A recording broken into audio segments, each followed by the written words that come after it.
নমস্কার, আমি তুলি।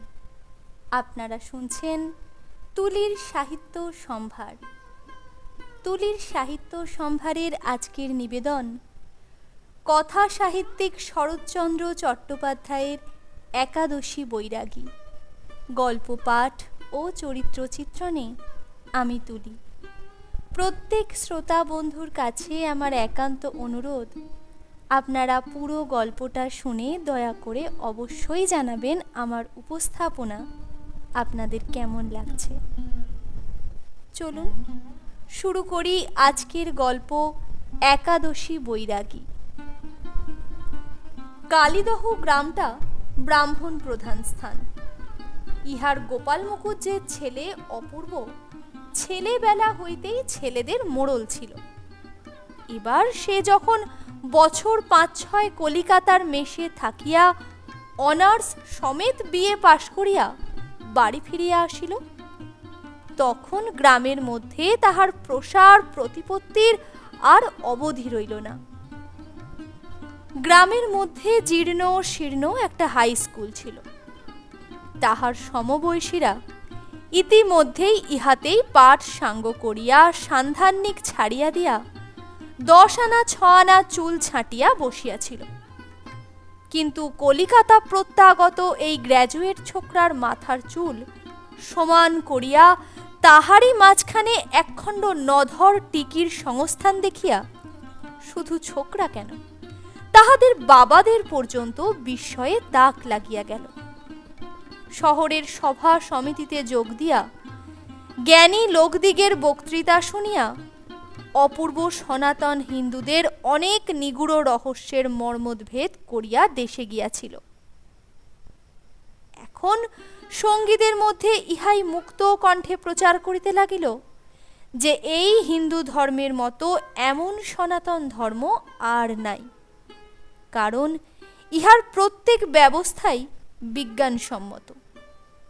টিকির বৈদ্যুতিক উপযোগিতা, দেহরক্ষা ব্যাপারে সান্ধান্নিকের পরম উপকারিতা, কাঁচকলা ভক্ষণের রাসায়নিক প্রতিক্রিয়া ইত্যাদি বহুবিধ অপরিজ্ঞাত তত্ত্বের ব্যাখ্যা শুনিয়া গ্রামের ছেলে বুড়ো নির্বিশেষে অভিভূত হইয়া গেল।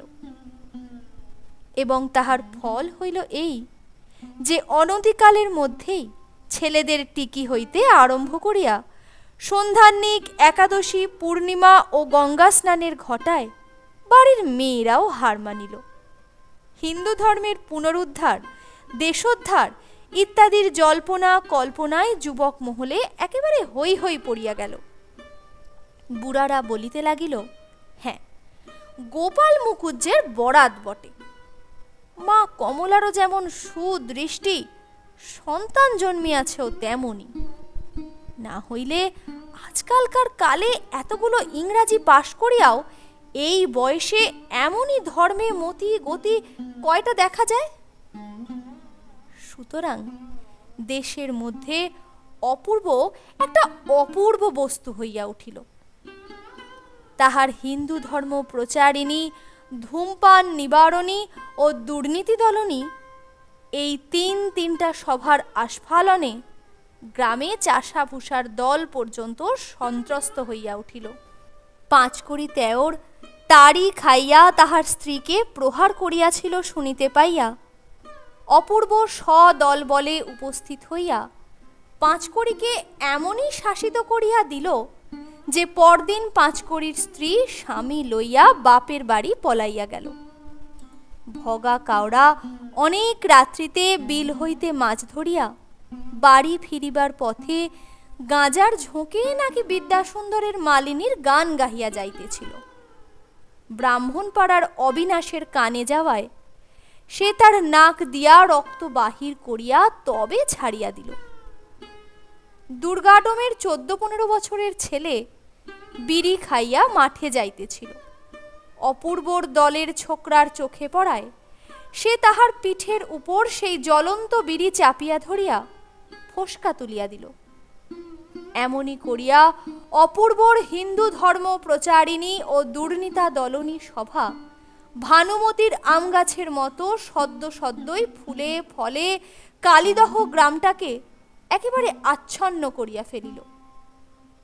এইবার গ্রামের মানসিক উন্নতির দিকে নজর দিতে গিয়া অপূর্বর চোখে পড়ল যে স্কুলের লাইব্রেরিতে শশীভূষণের 1.5খানা মানচিত্র ও বঙ্কিমের 2.5খানা উপন্যাস ব্যতীত আর কিছুই নাই। এই দীনতার জন্য সে হেডমাস্টারকে অশেষ রূপে লাঞ্ছিত করিয়া অবশেষে নিজেই লাইব্রেরি গঠন করিতে কোমর বাঁধিয়া লাগিয়া গেল।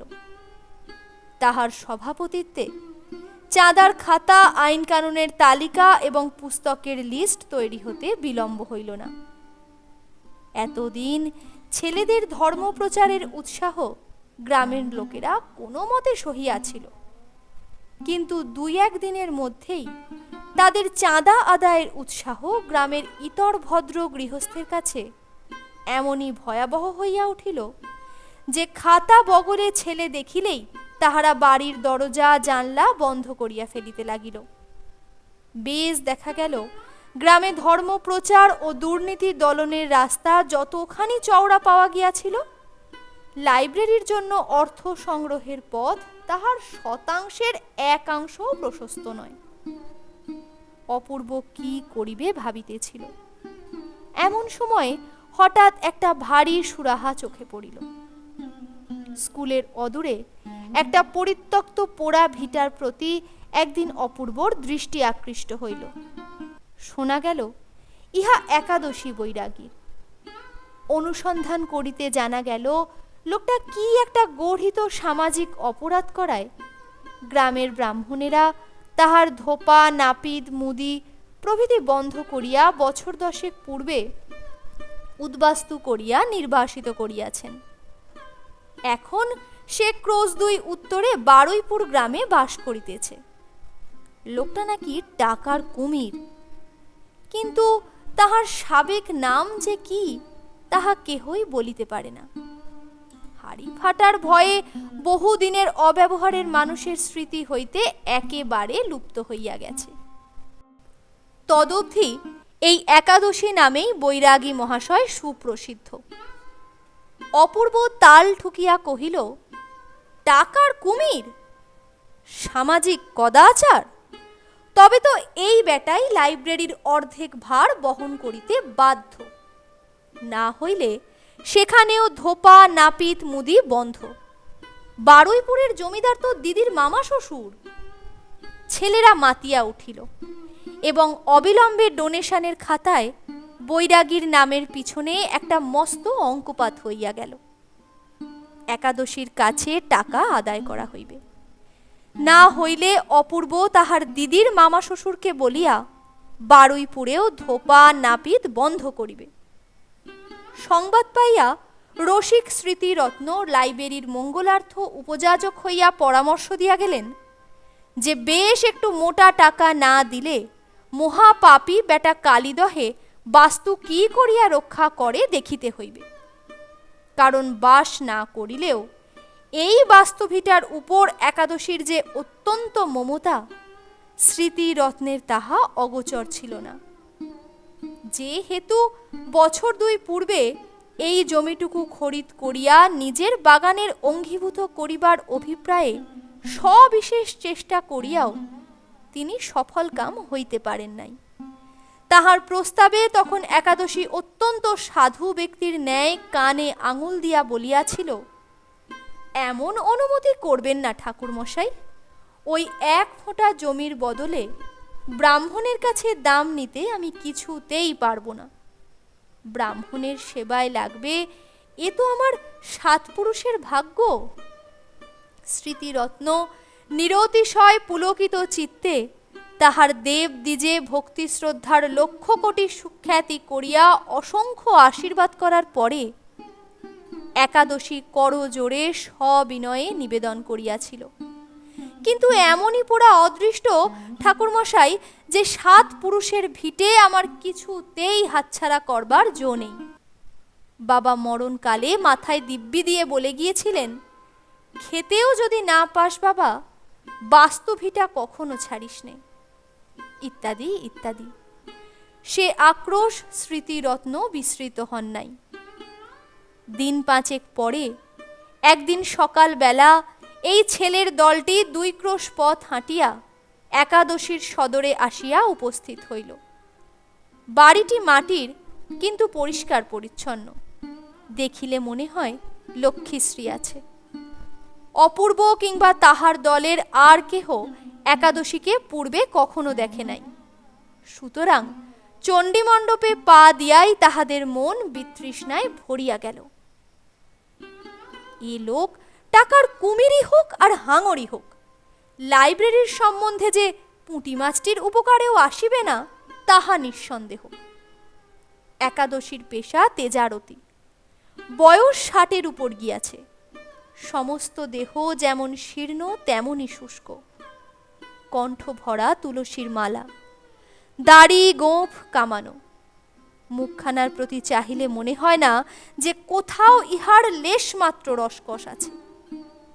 ইক্ষু যেমন নিজের রস কলের পেছনে বাহির করিয়া দিয়া অবশেষে নিজেই ইন্ধন হইয়া তাহাকে জ্বালাইয়া শুষ্ক করে, এ ব্যক্তি যেন তেমনি মানুষকে পুড়াইয়া শুষ্ক করিবার জন্যই নিজের সমস্ত মনুষ্যত্বকে নিংড়াইয়া বিসর্জন দিয়া মহাজন হইয়া বসিয়া আছে।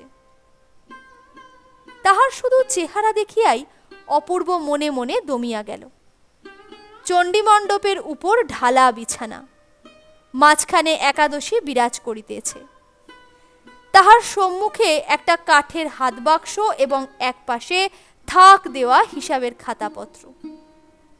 একজন বৃদ্ধ গোছের গোমস্তা খালি গায়ে পৈতার গোছা গলায় ঝুলাইয়া স্লেটের উপর সুদের হিসাব করিতেছে এবং সম্মুখে পার্শ্বে বারান্দায় খুঁটির আড়ালে নানা বয়সের নানা অবস্থার স্ত্রী পুরুষ ম্লান মুখে বসিয়া আছে। কেহ ঋণ গ্রহণ করিতে, কেহ সুদ দিতে, কেহ বা শুধু সময় ভিক্ষা করিতেই আসিয়াছে।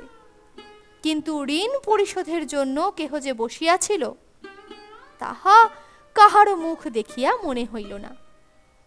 অকস্মাৎ কয়েকজন অপরিচিত ভদ্র সন্তান দেখিয়া একাদশী বিস্ময়াপন্ন হইয়া চাহিল। গোমস্তা স্লেটখানা রাখিয়া দিয়া কহিল, কোত্থেকে আসছেন? অপূর্ব কহিল, কালীদহ থেকে। মশায়, আপনারা? আমরা সবাই ব্রাহ্মণ। ব্রাহ্মণ শুনিয়া একাদশী সসম্ভ্রমে উঠিয়া দাঁড়াইয়া ঘাড় ঝুঁকাইয়া প্রণাম করিল।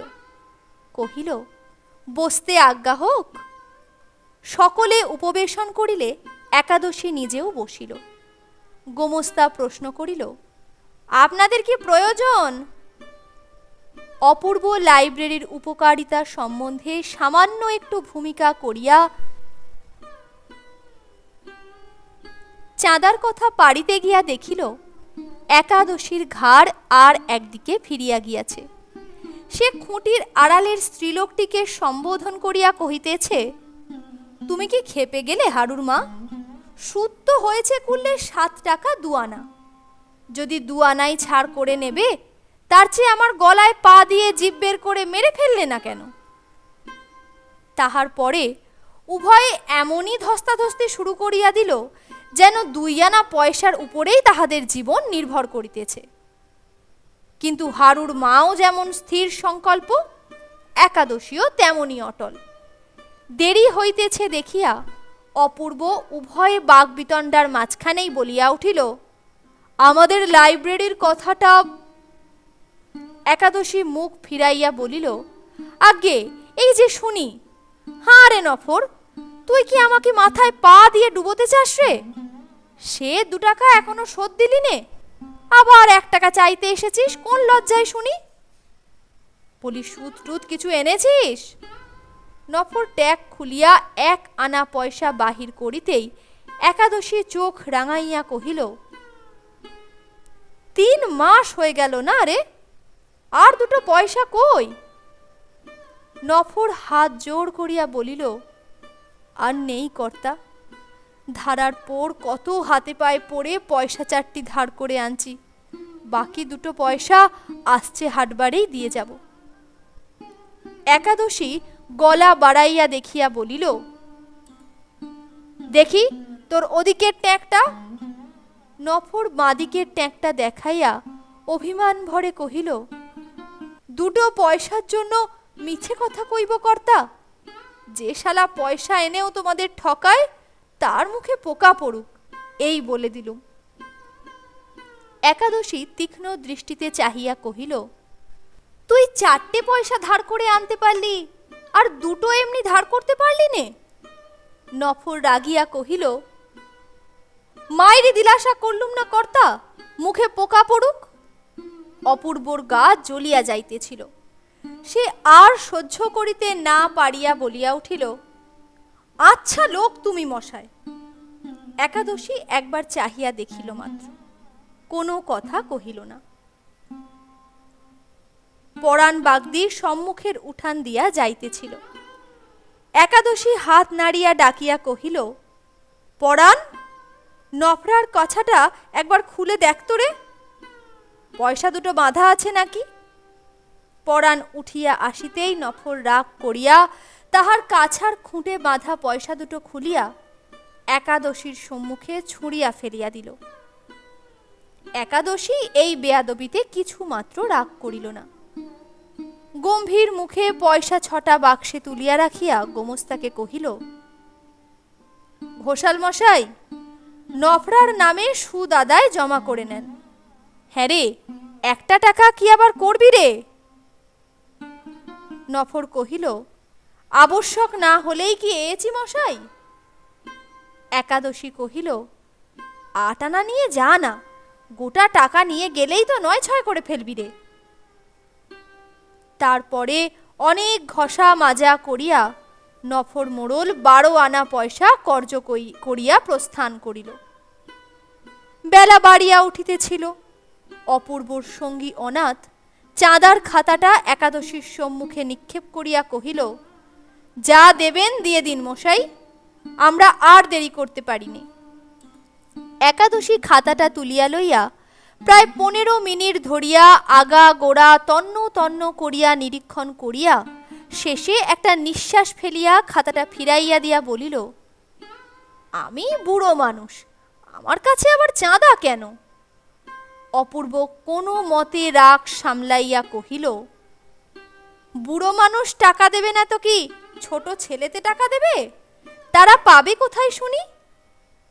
বুড়ো সে কথার উত্তর না দিয়া কহিল, স্কুল তো হয়েছে 20-25 বছর, কই এতদিন তো কেউ লাইব্রেরির কথা তোলেনি বাপু।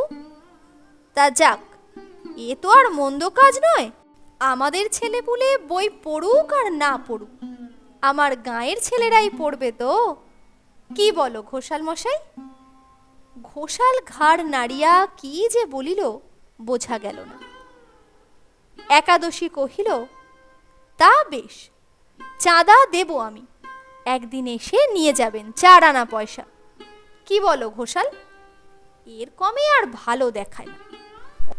অত দূর থেকে ছেলেরা এসে ধরেছে, যা হোক একটু নাম ডাক আছে বলেই তো, আরও তো লোক আছে, তাদের কাছে তো চাইতে যায় না।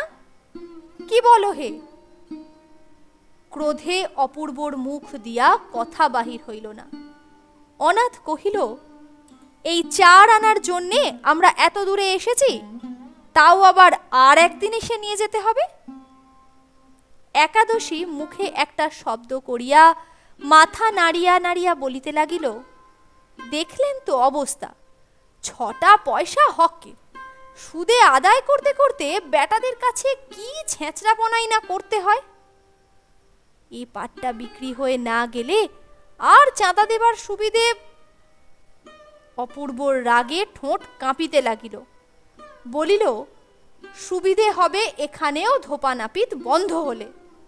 বেটা পিশাচ সর্বাঙ্গে ছিটে ফোঁটা কেটে জাত হারিয়ে বষ্টম হয়েছেন। আচ্ছা।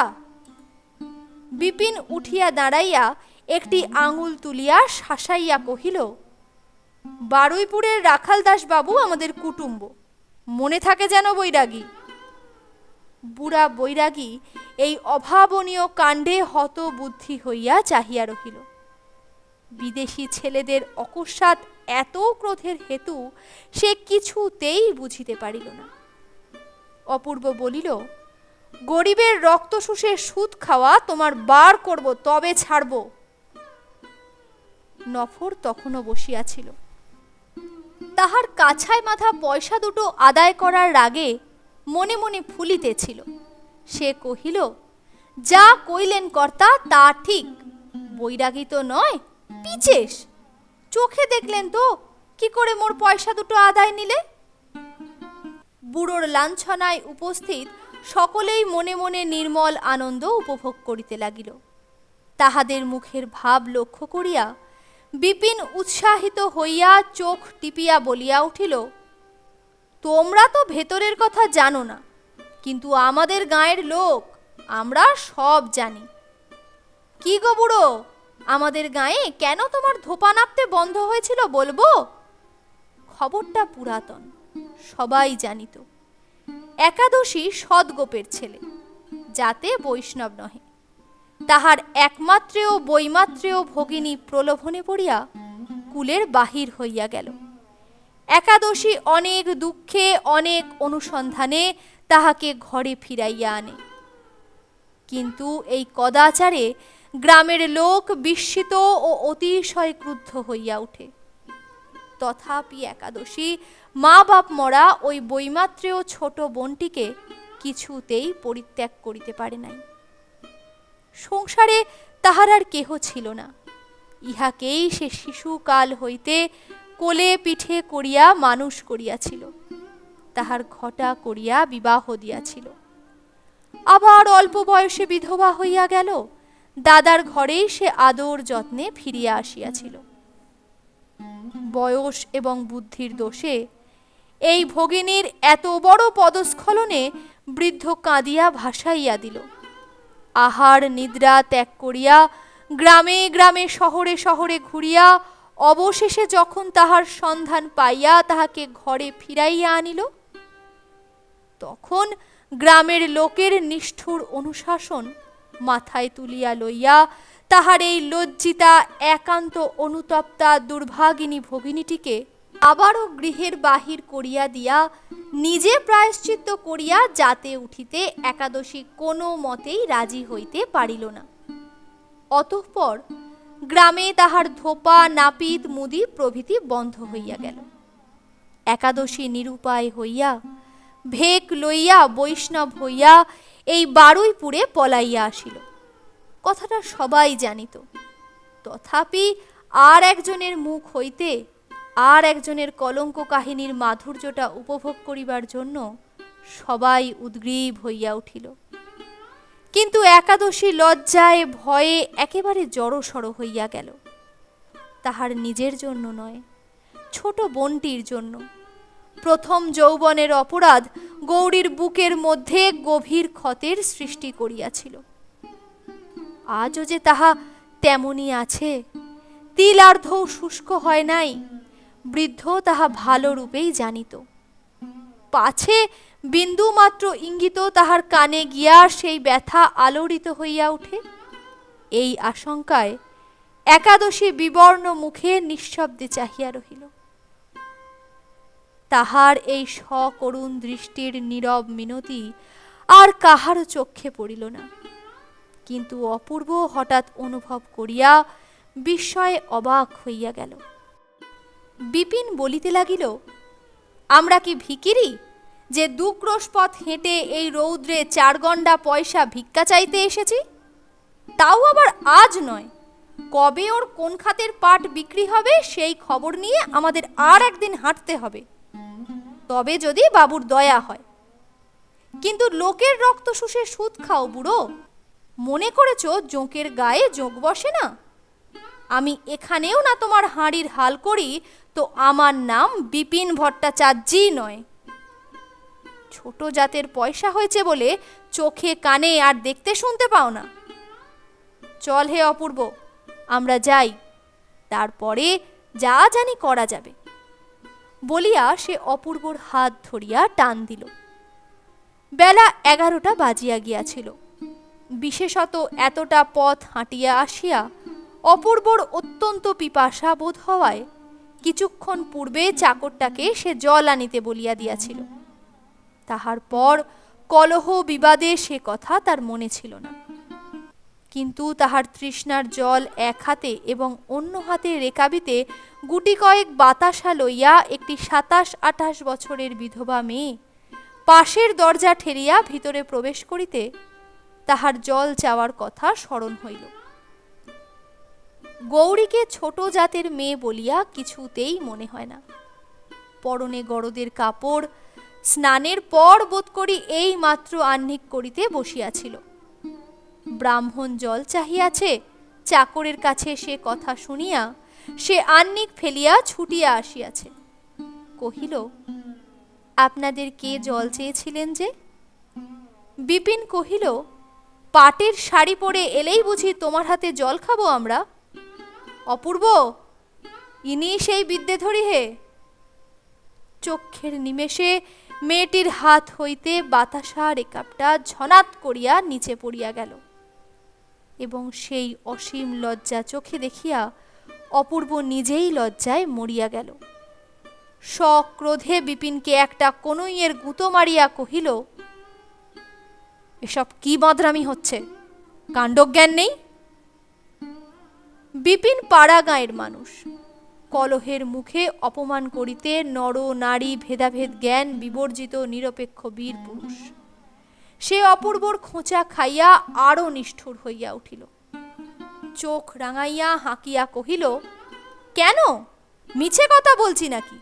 ওর এত বড় সাহস যে বামুনের ছেলের জন্য জল আনে? আমি হাটে হাঁড়ি ভেঙে দিতে পারি জানো? অপূর্ব বুঝিল আর তর্ক নয়, অপমানের মাত্রা তাহাতে বাড়িবে বই কমিবে না। কহিল, আমিই আনতে বলেছিলুম বিপিন, তুমি না জেনে অনর্থক ঝগড়া করো না। চলো, আমরা এখন যাই। গৌরী রেকাবিটা কুড়াইয়া লইয়া কাহারও প্রতি দৃষ্টিপাত না করিয়া নিঃশব্দে দরজার আড়ালে গিয়া দাঁড়াইল। তথা হইতে কহিল, দাদা, এরা যে কিসের চাঁদা নিতে এসেছিলেন তুমি দিয়েছ?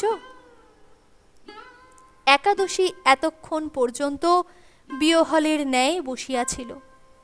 ভগিনীর আহ্বানে চকিত হইয়া বলিল, না, এই যে দিদি।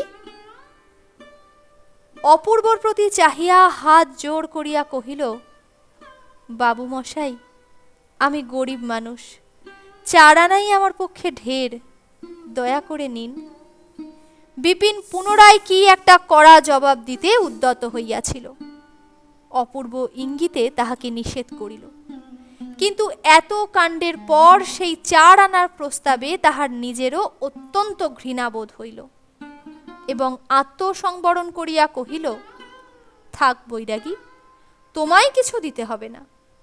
একাদশী বুঝিল ইহার আগের কথা। একটা নিঃশ্বাস ফেলিয়া কহিল, কলিকাল, বাগে পেলে কেউ কি কারুর ঘাড় ভাঙতে ছাড়ে?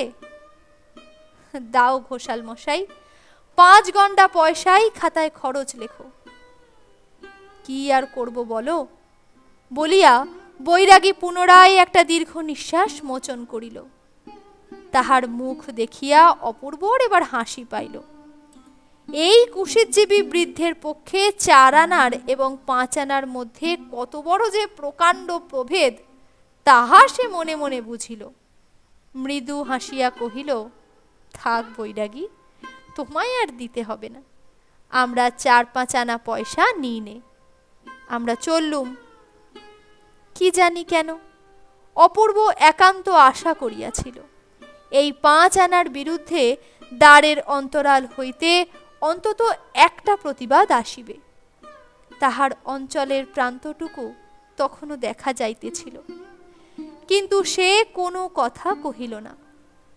যাইবার পূর্বে অপূর্ব যথার্থই ক্ষোভের সহিত মনে মনে কহিল, ইহারা বাস্তবিকই অত্যন্ত ক্ষুদ্র। দান করা সম্বন্ধে 5 আনা পয়সার অধিক ইহাদের ধারণা নাই। পয়সাই ইহাদের প্রাণ, পয়সাই ইহাদের অস্থিমাংস। পয়সার জন্য ইহারা করিতে পারে না এমন কাজ সংসারে নাই। অপূর্ব সদলবলে উঠিয়া দাঁড়াইতেই একটি বছর 10 ছেলের প্রতি অনাথের দৃষ্টি পড়িল। ছেলেটির গলায় উত্তরীয়। বোধ করি পিতৃবিয়োগ কিংবা এমনই কিছু একটা ঘটিয়া থাকবে। তাহার বিধবা জননী বারান্দায় খুঁটির আড়ালে বসিয়াছিল। অনাথ আশ্চর্য হইয়া জিজ্ঞাসা করিল, পুঁটে, তুই যে এখানে? পুঁটে আঙুল দেখিয়া কহিল, আমার মা বসে আছেন। মা বললেন, আমাদের অনেক টাকা ওর কাছে জমা আছে বলিয়া সে একাদশীকে দেখাইয়া দিল। কথাটা শুনিয়া সকলেই বিস্মিত ও কৌতূহলী হইয়া উঠিল। ইহার শেষ পর্যন্ত কি দাঁড়ায় দেখিবার জন্য অপূর্ব নিজের আকণ্ঠ পিপাসা সত্ত্বেও বিপিনের হাত ধরিয়া বসিয়া পড়িল। একাদশী প্রশ্ন করিল, তোমার নামটি কি বাবা? বাড়ি কোথায়? ছেলেটি কহিল, আমার নাম শশধর, বাড়ি ওদের গায়ে, কালীদহে। তোমার বাবার নামটি কি? ছেলেটির হইয়া অনাথ জবাব দিল, এর বাপ অনেক দিন আগে মারা গেছে। পিতামহ রামলোচন চাটুর্যে ছেলের মৃত্যুর পর সংসার ছেড়ে বেরিয়ে গিয়েছিলেন। 7 বৎসর পরে মাসখানেক হলো ফিরে এসেছিলেন। পরশু এদের ঘরে আগুন লাগে। আগুন নিবতে গিয়ে বৃদ্ধ মারা পড়েছেন। আর কেউ নেই এই নাতিটি শ্রাদ্ধাধিকারী।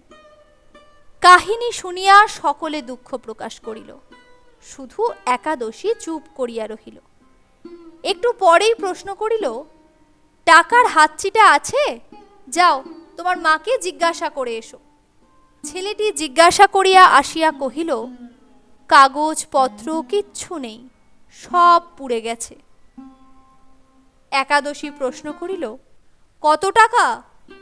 এবার বিধবা অগ্রসর হইয়া আসিয়া মাথার কাপড়টা সরাইয়া জবাব দিল, ঠাকুর মরবার আগে বলে গেছেন 500 টাকা তিনি জমা রেখে তীর্থযাত্রা করেন। বাবা, আমরা বড় গরিব, সব টাকা না দাও, কিছু আমাদের ভিক্ষে দাও বলিয়া বিধবা টিপিয়া টিপিয়া কাঁদিতে লাগিল। ঘোষাল মশাই এতক্ষণ খাতা লেখা ছাড়িয়া একাগ্র চিত্তে শুনিতেছিলেন। তিনি অগ্রসর হইয়া প্রশ্ন করিলেন, বলি কেউ সাক্ষী টাক্ষী আছে? বিধবা ঘাড় নাড়িয়া বলিল, না, আমরাও জানতুম না। ঠাকুর গোপনে টাকা জমা রেখে বেরিয়ে গিয়েছিলেন। ঘোষাল মৃদু হাস্য করিয়া বলিলেন, শুধু কাঁদলেই তো হয় না বাপু, এসব মবলক টাকা কড়ির কাণ্ড যে। সাক্ষী নেই, হাতচিটা নেই, তাহলে কিরকম হবে বলো দেখি? বিধবা ফুলিয়া ফুলিয়া কাঁদিতে লাগিল। কিন্তু কান্নার ফল যে কি হইবে তাহার কাহারও বুঝিতে বাকি রহিল না। একাদশী একবার কথা কহিল। ঘোষালের প্রতি চাহিয়া কহিল, আমার মনে হচ্ছে যেন 500 টাকা কে জমা রেখে আর নেয়নি। তুমি একবার পুরনো খাতাগুলো খুঁজে দেখো দেখি, কিছু লেখা টেখা আছে নাকি। ঘোষাল ঝংকার দিয়া কহিল, কে এত বেলায় ভূতের ব্যাগার খাটতে যাবে বাপু? সাক্ষী নেই, রসিদপত্তর নেই। কথাটা শেষ হইবার পূর্বেই দ্বারের অন্তরাল হইতে জবাব আসিল, রসিদপত্তর নেই বলে কি ব্রাহ্মণের টাকাটা ডুবে যাবে নাকি? পুরনো খাতা দেখুন, আপনি না পারেন আমাকে দিন, দেখে দিচ্ছি। সকলেই বিস্মিত হইয়া দ্বারের প্রতি চোখ তুলিল, কিন্তু যে হুকুম দিল তাহাকে দেখা গেল না। ঘোষাল নরম হইয়া কহিল, কত বছর হয়ে গেল মা, এতদিনের খাতা খুঁজে বের করা তো সোজা নয়। খাতাপত্তরের আন্ডিল, তা জমা থাকে পাওয়া যাবে বই কি। বিধবাকে উদ্দেশ্য করিয়া কহিল, তুমি বাছা কেঁদো না, হকের টাকা হয়তো পাবে বই কি। আচ্ছা, কাল একবার আমার বাড়ি যেও, সব কথা জিজ্ঞাসা করে খাতা দেখে বার করে দেব। আজ এত বেলায় তো আর হবে না। বিধবা তৎক্ষণাৎ সম্মত হইয়া কহিল, আচ্ছা বাবা, কাল সকালেই আপনার ওখানে যাব। যেও বলিয়া ঘোষাল ঘাড় নাড়িয়া সম্মুখে খোলা খাতা সেদিনের মতো বন্ধ করিয়া ফেলিল। কিন্তু জিজ্ঞাসাবাদের ছলে বিধবাকে বাড়িতে আহ্বান করার অর্থ অত্যন্ত সুস্পষ্ট। অন্তরাল হইতে গৌরী কহিল, 8 বছর আগের, তাহলে 1301। সেই সালের খাতাটা একবার খুলে দেখুন তো, টাকা জমা আছে কি না। ঘোষাল কহিলেন, এত তাড়াতাড়ি কিসের মা? গৌরী কহিল, আমাকে দিন, আমি দেখে দিচ্ছি। ব্রাহ্মণের মেয়ে 2 কোষ হেঁটে এসেছেন, 2 কোষ এই রৌদ্রে হেঁটে যাবেন, আবার কাল আপনার কাছে আসবেন। এত হাঙ্গামার কাজ কি ঘোষাল কাকা? একাদশী কহিল, সত্যি তো ঘোষাল মশাই, ব্রাহ্মণের মেয়েকে মিছামিছি হাঁটানো কি ভালো? বাপরে, দাও দাও, চটপট দেখে দাও। ক্রুদ্ধ ঘোষাল তখন রুষ্ট কণ্ঠে উঠিয়া গিয়া পাশের ঘর হইতে 1301 সালের খাতা বাহির করিয়া আনিলেন।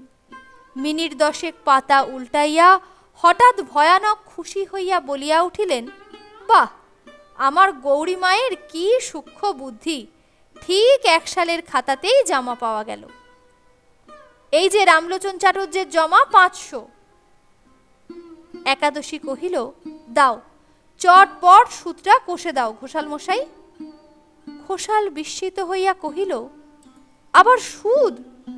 একাদশী কহিল, বেশ, দিতে হবে না, টাকাটা এতদিন খেটেছে তো, বসে তো থাকেনি। 8 বছরের সুদ, এই কমাস সুদ বাদ পড়বে। তখন সুদে আসলে প্রায় 700 টাকা হইল। একাদশী ভগিনীকে লক্ষ্য করিয়া কহিল, দিদি, টাকাটা তবে সিন্দুক থেকে বার করে আনো। হাঁ বাছা, সব টাকাটাই একসঙ্গে নিয়ে যাবে তো? বিধবার অন্তরের কথা অন্তর্যামী শুনিলেন। চোখ মুছিয়া সে প্রকাশ্যে কহিল, না বাবা, অত টাকায় আমার কাজ নেই, আমাকে 50টি টাকা এখন শুধু দাও। তাই নিয়ে যাও মা। ঘোষাল মশাই, খাতাটা একবার দাও, সই করে নি, আর বাকি টাকার তুমি একটা চিঠি করে দাও। ঘোষাল কহিল, আমি সই করে নিচ্ছি, তুমি আবার। একাদশী কহিল, না না, আমাকেই দাও না ঠাকুর, নিজের চোখেই দেখে দিই। বলিয়া খাতা লইয়া 1/2 মিনিট চোখ বুলাইয়া হাসিয়া কহিল, ঘোষাল মশাই, এই যে 1 জোড়া আসল মুক্তা ব্রাহ্মণের নামে জমা রয়েছে। আমি জানি কি না, ঠাকুর মশাই আমাদের সব সময় চোখে দেখতে পায় না। বলিয়া একাদশী দরজার দিকে চাহিয়া একটু হাসিল। এতগুলি লোকের সুমুখে মনিবের সেই ব্যঙ্গোক্তিতে ঘোষালের মুখ কালি হইয়া গেল। সেদিনের সমস্ত কর্ম নির্বাহ হইলে অপূর্ব সঙ্গীদের লইয়া যখন উত্তপ্ত পথের মধ্যে বাহির হইয়া পড়িল, তখন তাহার মনের মধ্যে একটা বিপ্লব চলিতেছিল। ঘোষাল সঙ্গে ছিল। সে সবিনয়ে আহ্বান করিয়া কহিল, আসুন, গরিবের ঘরে অন্তত একটু গুড় দিয়েও জল খেতে হবে তো। অপূর্ব কোনো কথা না কহিয়া নীরবে অনুসরণ করিল। ঘোষালের গা জ্বলিয়া যাইতেছিল। সে একাদশীকে উদ্দেশ্য করিয়া কহিল, দেখলেন ছোট লোক বেটার আস্পর্ধা, আপনাদের মতো ব্রাহ্মণ সন্তানের পায়ের ধুলা পড়েছে হারামজাদার 16 পুরুষের ভাগ্যি, বেটা পিচেস কিনা 5 গন্ডা পয়সা দিয়ে ভিখারি বিদায় করতে চায়। বিপিন কহিল, 2 দিন সবুর করুন না, হারামজাদা মহাপাপীর ধোপা নাপতে বন্ধ করে 5 গন্ডা পয়সা দেওয়া বার করে দিচ্ছি। রাখালবাবু আমাদের কুটুম, সে মনে রাখবেন ঘোষাল মশাই। ঘোষাল কহিল, আমি ব্রাহ্মণ, 2 বেলা সন্ধ্যা আহ্নিক না করে জলগ্রহণ করিনে। 2টো মুক্তোর জন্য কিরকম অপমানটা দুপুরবেলায় আমাকে করলে দেখলেন তো? বেটার ভালো হবে? সে বেটি যারে ছুঁলে নাইতে হয়, কিনা বামুনের ছেলের তেষ্টার জল নিয়ে আসে, টাকার গুঁড়টা কিরকম হয়েছে একবার ভেবে দেখুন দেখি। অপূর্ব এতক্ষণ একটা কথাতেও কথা যোগ করে নাই। সে হঠাৎ পথের মাঝখানে দাঁড়াইয়া পড়িয়া কহিল, অনাথ, আমি ফিরে চললুম ভাই, আমার ভারী তেষ্টা পেয়েছে। ঘোষাল আশ্চর্য হইয়া কহিল, ফিরে যাবেন কোথায়? ওই তো আমার বাড়ি দেখা যাচ্ছে। অপূর্ব মাথা নাড়িয়া বলিল, আপনি এদের নিয়ে যান। আমি যাচ্ছি ওই একাদশীর বাড়িতেই জল খেতে। একাদশীর বাড়িতে জল খেতে সকলেই চোখ কপালে তুলিয়া দাঁড়াইয়া পড়িল। বিপিন তাহার হাত ধরিয়া একটা টান দিয়া বলিল, চল চল, দুপুর রোদ্দুরে রাস্তার মাঝখানে আর ঢং করতে হবে না। তুমি সেই পাত্রই বটে, তুমি খাবে একাদশীর বনের ছোঁয়া জল। অপূর্ব হাত টানিয়া লইয়া দৃঢ় স্বরে কহিল, সত্যি আমি তার দেওয়া সেই জলটুকু খাবার জন্যই ফিরে যাচ্ছি। তোমরা ঘোষাল মশাইয়ের ওখান থেকে খেয়ে এসো, ওই গাছতলায় আমি অপেক্ষা করে থাকব। তাহার শান্ত স্থির কণ্ঠস্বরে হতবুদ্ধি হইয়া ঘোষাল কহিল, এর প্রায়শ্চিত্ত করতে হয় তা জানেন? অনাথ কহিল, খেপে গেলে নাকি? অপূর্ব কহিল, তা জানি নে, কিন্তু প্রায়শ্চিত্ত করতে হয় সে তখন ধীরে সুস্থে করা যাবে, কিন্তু এখন তো পারলাম না বলিয়া সেই খড় রৌদ্রের মধ্যে দ্রুত পদে একাদশীর বাড়ির উদ্দেশ্যে প্রস্থান করিল।